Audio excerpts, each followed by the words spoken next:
All right, so this is one that I'm sure a lot of you have been waiting for here in the era. I'm finally talking about Ohio State and why you should all invest your stock in them this year. My number one reason is trust, and I'll elaborate.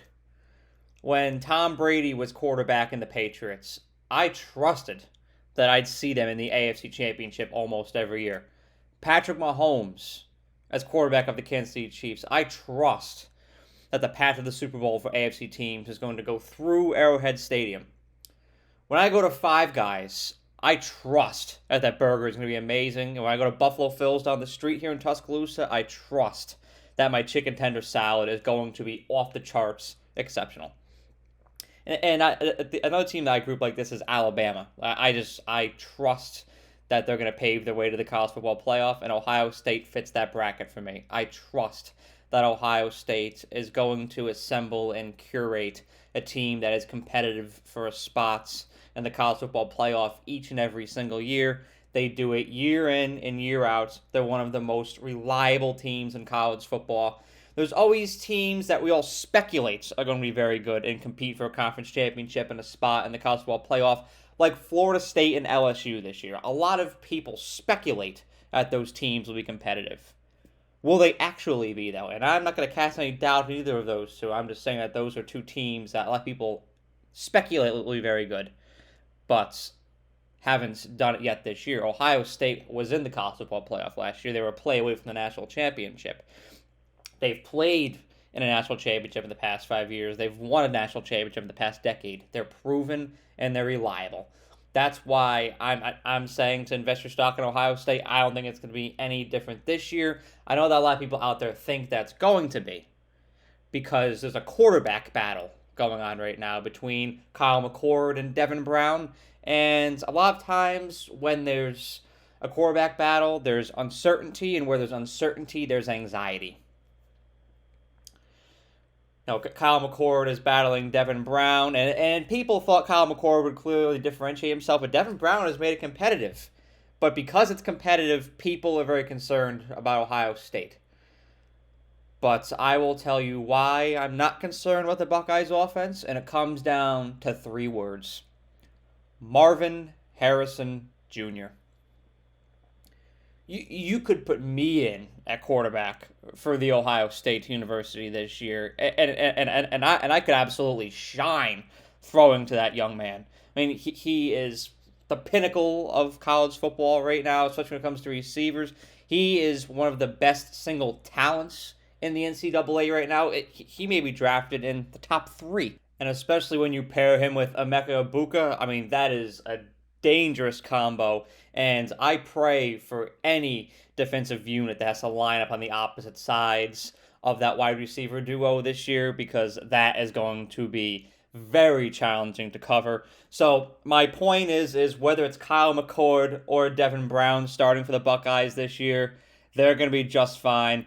You could plug me in that system and I look like Drew Brees this year. So either one of those two quarterbacks will be perfectly fine with those receivers they'll be throwing to. And I got to say, when it comes to Ohio State, defense is not talked about and embraced enough by the general public. People do not talk about their defense as much as I'll give them enough credits by any means. They have some absolute studs on that defense. I'm going to start with the defensive line. You got Jack Sawyer. You got JT. I'm going to get this right. JT Tuimoloau. I got it. Yes. Who had, if you remember, had the absolutely dominant performance against Penn State last year. And that's where you saw Ohio State's defense really shine last year, was in that Penn State game. All the same names are there, especially on the defensive line. So they'll be getting that kind of pressure again this year, which is daunting for any offense that faces them. And then, of course, we've got to assess the cornerback room for Ohio State. We've got Denzel Burke and Jordan Hancock. That's going to be a great cornerback duo this year as well. So overall, Ohio State's defense is composed of a lot of very talented players. And when that all congenializes as a unit, it's going to be very intimidating for any team that faces them. And I want to end this segment off by talking about Ryan Day. I've been hearing a lot of scrutiny around his name since November last year after Ohio State lost its second consecutive game against Michigan. They did that in 2021 and 2022. And Ryan Day has caught a lot of flack for that. And I understand the significance of that rivalry, and it really is do or die for head coaches. I mean, coaches get hired and fired based off of that game. So I definitely get that, but I have to acknowledge what Ryan Day has done because he has accomplished something that is very challenging for any head coach out there. He successfully succeeded a perennial head coach in Urban Meyer. And if you look around, you see so many situations where those attempts have failed. Which had Mark Helfrich succeeding Chip Kelly at Oregon back in 2015. Of course, you had Willie Taggart succeeding Jimbo Fisher after he left Florida State. Ryan Day succeeding Urban Meyer is something that's you think would be a very challenging feat for him because there's such a lofty standard at Ohio State and that Urban Meyer leads with. But since taking over in 2019, he's been 45-6. And that's another reason why I expect the consistency of Ohio State to be a thing again this year because he's there. He has sustained the standard at Ohio State, and you're going to see them succeed once again this year under his leadership. Have a great day. Thank you so much for watching this video. I really appreciate you and the time that you took out of your day to watch the video. And if you enjoyed it, please be sure to like the video and share it, as well as subscribe to The Era. The more likes and subscribers I get on this channel, the more resources I can attain, and the more resources I can attain, the more value I can provide to you, the viewer.